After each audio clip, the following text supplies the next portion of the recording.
go ahead and cut over to the presentation. So media that explodes, and we see all over Google's business that videos, pictures, books, mapping, that there's a huge explosion in terms of content and user participation. And what I wanted to do today is actually take you into a deep dive, and we can go ahead and cut to my presentation, a deep dive in the world of mapping, because the ecosystem of our mapping technologies mirror what we see happening across all those other businesses too.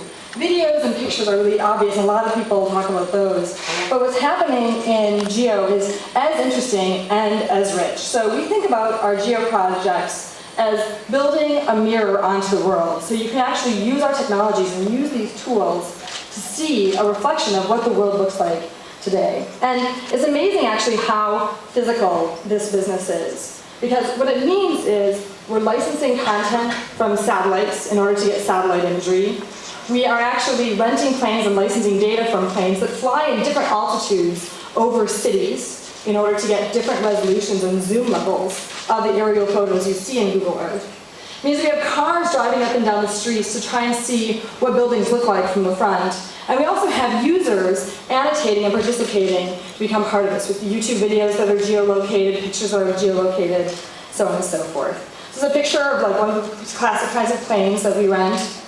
We outfit them with really high-end custom cameras. And it basically means we have rooftop level resolution over 50% of the world's population and about 1/3 of the world's land mass. So you can actually see clearly the rooftops and the buildings for that part of the world. We also are doing things like Street View. This is a picture of the fleet of Street View cars run by Google, where we actually have them driving up and down different streets to get a picture of what buildings look like and what places look like from the front. This is on Mason Street in San Francisco, so you can see the Golden Gate Bridge. This is one of the images and panoramas that was taken by one of Google's Street View cars. So there's just a lot of data being generated overall. And then how you use that data, taking those street views and actually doing things like applying driving directions to those images. So you can actually not only get that you should turn right on Van Ness, you actually can see what that corner in that intersection looks like. There's things like transit, and so we actually have transit information now for more than 80 cities, which referencing the previous talk that we think is good for the world, helping people use this mapping technology and understanding how to apply public transit in new ways. I thought I should also mention Google Sky, which is a little known fact, actually got started here at DLD 2 years ago. After I talked, a woman came up to me and said, you know, I'm in control of 85% of the astronomical telescopes in the world, and I have all these pictures. Can you create something that would help us navigate it? So I took her business card and hooked her up with some of the Google Earth engineers, and over a year in their 20% time, they built Google Sky. So it's a well-known thing that the DLD actually got Google Sky started. You can see that we've actually had a lot of response to all of that. But then after we build all that media, those satellite images, those aerial photos, the street views, there's also the element of letting our users and customers participate. So we literally have hundreds of millions of Google Earth installs. We have tens of millions of unique users, and literally more than 1,000 lifetimes by our computation looking at maps. So what does that ultimately mean? It means that there's amazing things happening. Like we've seen, for example, an ancient Roman villa discovered when someone in Italy looked at their house, and they ultimately saw the outline of that archaeological area. This is the latest ballistic nuclear submarine in China being spotted from one of those satellite photos. So you can see people being able to participate on the world stage in a much new and interesting way.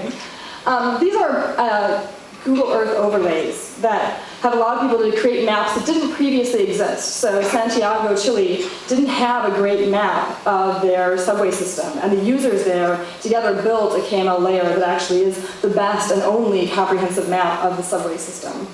The same thing happened in Buenos Aires, Argentina. This is a comprehensive map built by users as a KML layer of the road system there. And then we also let people create and annotate their own maps. So for example, this is one of our users' maps, which is of London punk gig venues. So people, if you run into the London punk scene, you can actually go and see where people have annotated, where you can actually go and see those types of shows. This is a tourist map of Costa Rica that was created as part of Google My Maps. And you can see this, search for it, be able to find it on Google Maps. And it's more than just business listings, because we're now allowing people to annotate these with photos and reviews and ratings. You can also collaborate with other people to actually build these overall maps. This is Panoramia, which is a company that we acquired earlier this year. We now have millions of geotagged photos, people who have uploaded their photos onto Google Earth. So when you're browsing through a particular area, you can,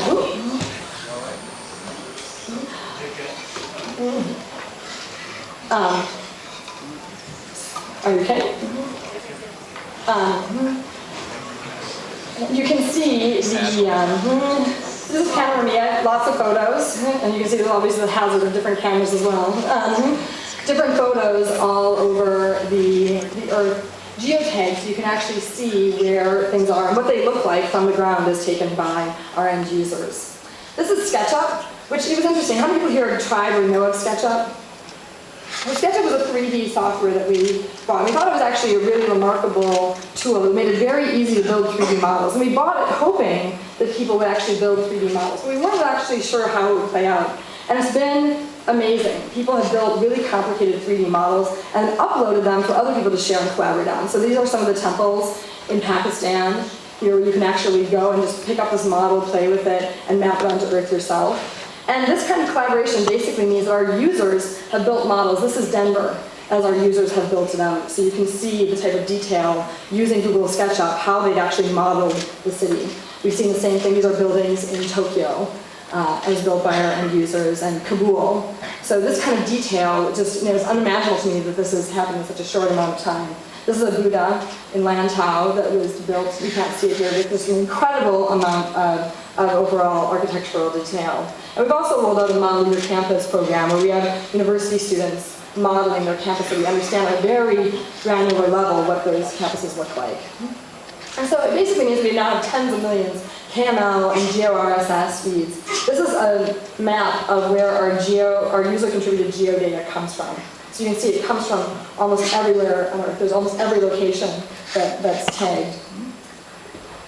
And then I also want to talk about sort of how this impacts the world in a really positive way. So we've definitely seen things like having this type of imagery, having this type of media explosion has caused all kinds of benefits. With Hurricane Katrina, having those images available helped find people on rooftops and evacuate them.